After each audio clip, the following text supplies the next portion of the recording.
Stop beating yourself up. Your brain is trying to learn. I used to believe that the problem was discipline. If I could just be harder on myself after a bad trade, the next one would be better. I would replay mistakes, narrate every misstep, remind myself how stupid it was to move a stop or chase a candle. I thought this was accountability. It was actually anti-learning. I was closing the very circuits I needed to grow. The sentence you just heard in plain English says something simple and radical. Self-criticism feels productive. It is not. It is a habit loop that distracts you from discomfort and locks your brain into error mode. Curiosity and self-kindness are not soft. They are the bigger, better offer your brain needs to enter learning mode. Trading magnifies this truth. The market punishes the posture of review and regret. It rewards the posture of look and learn. What follows is how I stopped using shame as a strategy, how I built a growth identity that does not collapse under pressure, and how you can turn every red trade into an FGO. A Friggin Growth Opportunity. If you want to try this in real time, stay with me until the end. I will give you a short daily practice that rewires the loop. Chapter 1. Why self-criticism killed my trading faster than any drawdown. The pattern always began the same way. I would break a rule. Maybe I sized up after 3 wins. Maybe I moved a stop because the candle looked like it would turn. The trade would stop out. A minute later my brain would light up with a familiar charge. I cannot believe I did that again. That thought felt responsible. It felt like I was taking ownership. Then the second wave came. A silent punch to the ribs. You do this every time. Maybe you are not cut out for this. My behavior would split one of 2 ways. Either I would chase the next setup to erase the feeling. Or I would freeze and ruminate for an hour, scrolling through charts and punishing myself. Both felt like action. Neither was learning. Later I found language for this. Review and regret. It is a loop.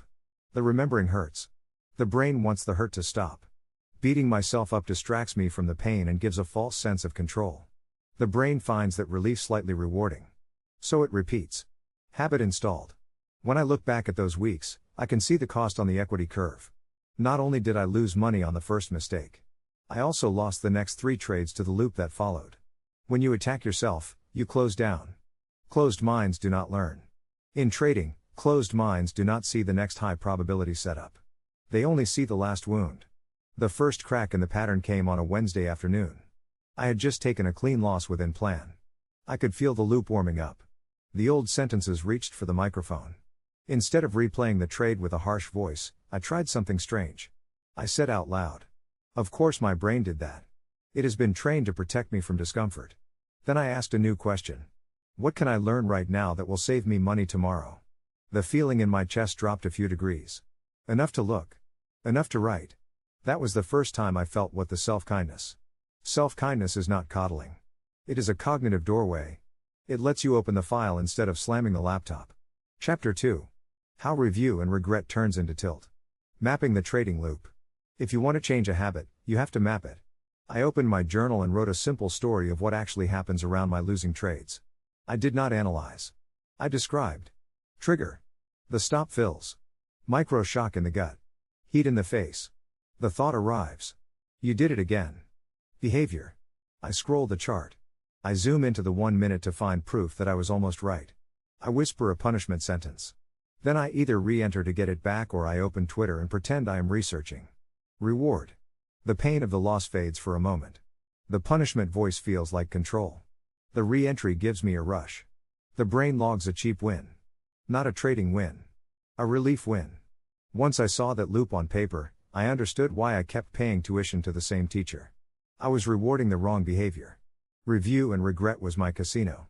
The house edge was shame. It always won. So I flipped the experiment. After the next stop out, I wrote the loop header in my journal. Trigger. Behavior. Reward. Then I asked this question. What am I getting from beating myself up right now? The answer was embarrassing. I am getting a way to avoid looking at the real cause. I am getting a story that I am in control. I am getting to feel righteous for 5 minutes. Naming it did not fix it. It made me honest. Honesty makes space for a new behavior. Chapter 3. The FGO Framework for Traders. From self-attack to accelerated learning. The framework is simple. It needs practice. It begins with catching the loop in the first seconds after a loss. When you notice the old sentence rise. I cannot believe I did that again. Say this instead. FGO time. Friggin Growth Opportunity. Then breathe once slowly through the nose and ask. What is this experience trying to teach me? I work through it in 4 small moves. Each one takes less than 2 minutes. First, I catch the loop. I label it. Review and regret. The label itself reduces the trance. Second, I map the moment. What did I feel in the body? What happened right before the click? What was I trying to avoid? I do not judge. I collect data. Third, I make the bigger, better offer to my own brain. I tell it exactly what good thing it will get if we skip the self-attack and learn instead. If we skip the punishment, we will see the next day setup. If we learn now, we keep our daily loss to 1 hour and protect the month. The brain needs a better cookie. Give it one. Fourth, I get curious.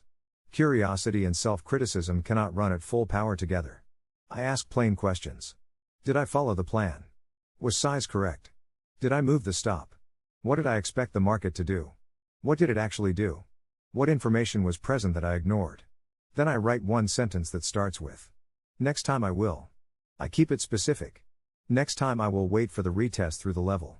Next time I will reject any trade after my 3rd trade. Next time I will reduce size to micro for 2 trades after a red day. At first this felt awkward. Then it felt relieving. Then it became automatic. Losses became lessons in under 5 minutes. The sting faded faster. The tilt losses almost vanished. The win rate barely changed.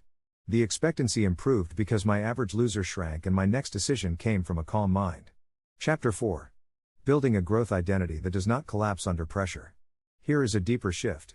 People grow when they believe they can grow. In trading, I had built an identity around accuracy. When I was right, I felt valuable. When I was wrong, I felt exposed. That is a fragile identity.